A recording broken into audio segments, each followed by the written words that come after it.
అబ్బో ఇక్కడ కేజీ చీరలు కొంటే అర కేజీ చీరలు ఫ్రీ అంట. మంగళ్య షాపింగ్ మాల్ కేజీల్లో సేల్, టన్నుల్లో ఆనందం. ఏపీలోని ఏజెన్సీ ప్రాంతాల్లో ఆదివాసీ జేఏసీ గిరిజన సంఘాలు తలపెట్టిన బంద్ విజయవంతమైంది. ఈ బంద్లో దుకాణ సముదాయాలు స్వచ్ఛందంగా పాల్గొన్నాయి. విశాఖ జిల్లా పాడేరు, పోలవరం జిల్లా రంపచోడవరం, జీలుగుమిల్లి, వేలేరుపాడు, కుక్కునూరు, ఏలూరు జిల్లా బుట్టాయగూడెం, పార్వతీపురం జిల్లా కురుపాం, గుమలక్ష్మీపురంలో బంద్ కొనసాగింది. షెడ్యూల్డ్ ప్రాంత ఉద్యోగాల్లో ఎస్టీలకు 100% రిజర్వేషన్ చట్టం రూపొందించాలని, 1/70 చట్టం పరిరక్షణకు ప్రభుత్వం పటిష్ట చర్యలు చేపట్టాలని డిమాండ్ చేస్తూ ఉన్నారు. వీటిపై సీఎం చంద్రబాబు ఆదివాసీ దినోత్సవాల్లో స్పష్టమైన ప్రకటన చేయాలని నేతలు డిమాండ్ చేస్తున్నారు. గిరిజన హక్కుల సాధన, చట్టాల పరిరక్షణ ధ్యేయంగా ఈ మంజం బంద్కు పిలుపునిచ్చారు.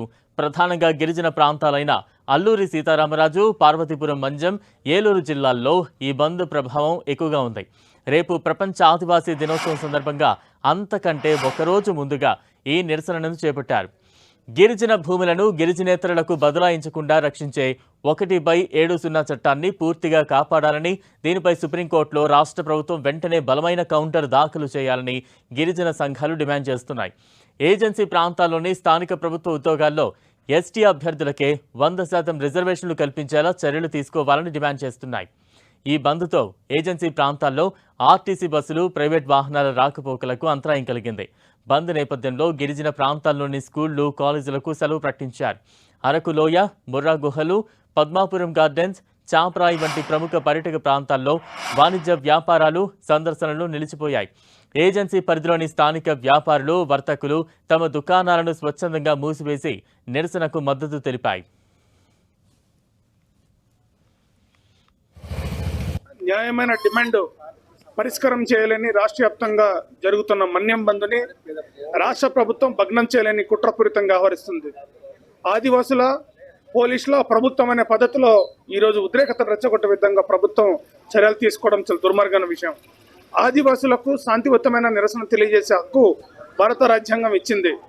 అంతేకాకుండా ఈ ప్రాంతంలో రాష్ట్ర ముఖ్యమంత్రి గారు ఇచ్చిన హామీ అమలు చేయమని కోరితే ఇంత నిర్బంధం ప్రయోగించడం చాలా దారుణమైన విషయం.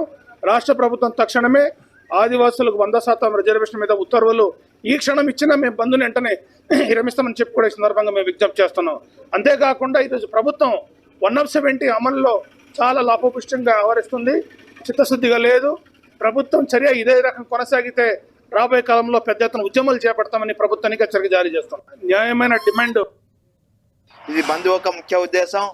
ఆదివాసీ ప్రాంతంలో ముఖ్యమంత్రి గారు ఇచ్చినటువంటి హామీ 100% ఉద్యోగ రిజర్వేషన్ ప్రకటించాలని చెప్పేసి, అలాగే 170కి సంబంధించి 1672 మంది నాన్ ట్రైబు సుప్రీంకోర్టులో 170 చట్టాన్ని సవరించాలని చెప్పేసి సుప్రీంకోర్టులో ఫిర్యాదు చేయడం జరిగింది. వీటికి సంబంధించి కేంద్ర రాష్ట్ర ప్రభుత్వాలు వెంటనే కౌంటర్ పిటిషన్ వేయాలని చెప్పేసి అల్లూరి సీతారామరాజు జిల్లాను జోన్ 1గా కొనసాగించేటట్టు జీవో ప్రకటించాలని చెప్పేసి ఈరోజు బంద్ నిర్వహిస్తా ఉన్నాం. ఎప్పటికైనా ప్రభుత్వం స్పందించి ఈ డిమాండ్లు తప్పకుండా పరిష్కారం చేయాలని చెప్పేసి, ఈ లేదనుకుంటే భవిష్యత్తులో జరుగుతున్నటువంటి ఉద్యమం ఇంకా ఉధృతం చేస్తామని చెప్పేసి ఈ ప్రభుత్వాన్ని మేము హెచ్చరిస్తా ఉన్నాం.